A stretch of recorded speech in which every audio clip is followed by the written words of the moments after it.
Yo, so I thought I'd just do a quick video.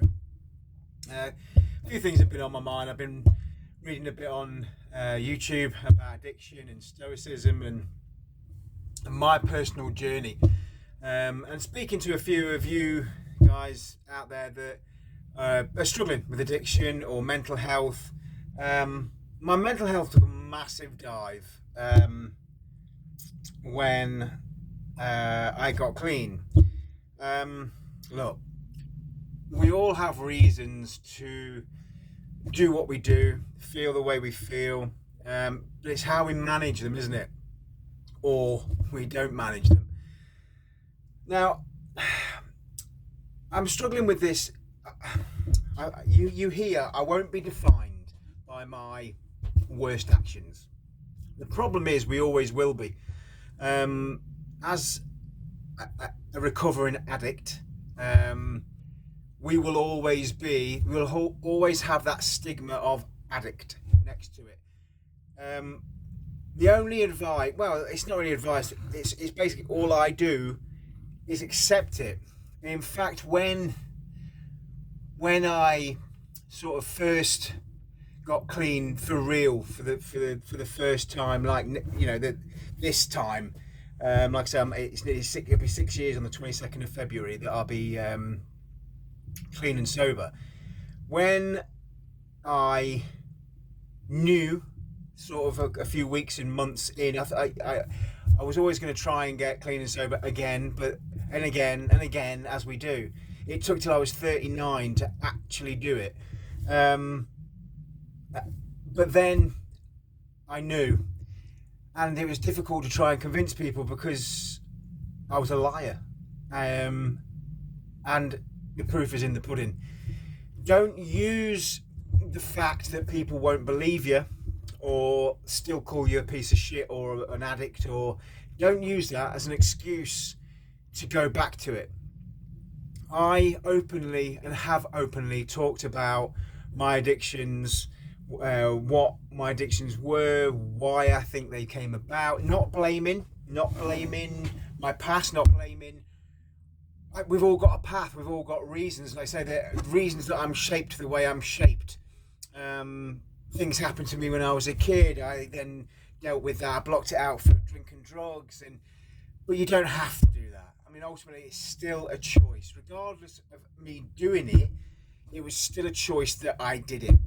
And I think the quicker that I accepted that it was my fault, it wasn't my fucking uncle's fault who molested me when I was a child. It wasn't, the other person's fault that did this, or it wasn't that or this, or it was my decision. There's always decisions to be made, and as a recovering addict, I can now see the bad decisions that I made. I do really try and practice the stoicism side of things now. I do desperately. If you've not looked into stoicism, it's fantastic, and it's an absolute way of life, as in for temper, for having life being bearable. Not only bearable, but enjoyable. Even when you're struggling, there is light in the dark. I heard I do like a bit of philosophy. I'm not an academic, but I do like a bit of philosophy. And I heard one the other day, and it was really nice. It was, life is slippery. Here's my hand. Basic, isn't it? But ultimately, it's the truth. There is people out there. I am out here. If you are struggling, I will get back to you. I promise you. Email me, awoodworkinglife@hotmail.com if you are struggling. I'll be honest with you. I didn't realise how many of us there were. As in, mental health guys, we don't talk about it, do we? I'm not saying that the ladies, you're not on here. I'm sure you are, and I hope you are. But ultimately, I'm talking to the scarred up, bashed up, the hairy, bearded guys. We don't talk about this shit. We don't. We're men. We go into our workshops and we do shit. but we struggle, don't we? And if we can admit the struggle, we can start to repair. I started my journey, like I said, just 6 years ago. I was in the depths of the grips of addiction. It was awful. The more depressed I got, the more shit I took, and we know as addicts, we know what we're doing, and we don't give a shit. That's the truth. We made horrible decisions and choices, and fuck everybody else, and that's exactly what I thought, and it was awful. Thankfully, my wife held her hand out because life was slippery, and I held it, and I held on fucking tight. Same as my kids. And it was the best thing I ever did. If you're struggling, reach out to somebody. It doesn't have to be me. It could be anybody. Reach out. Not everyone will take your hand. They won't, because you've probably bitten it too many times. You know, again, as a recovering addict, alcoholic, everything else, I hurt everybody around me so much. But it doesn't mean I have to keep hurting people. Even if some people that are not in my life now, and they're not, I hope to think that they understand that I've made a lot of these changes because of the bad decisions that I made.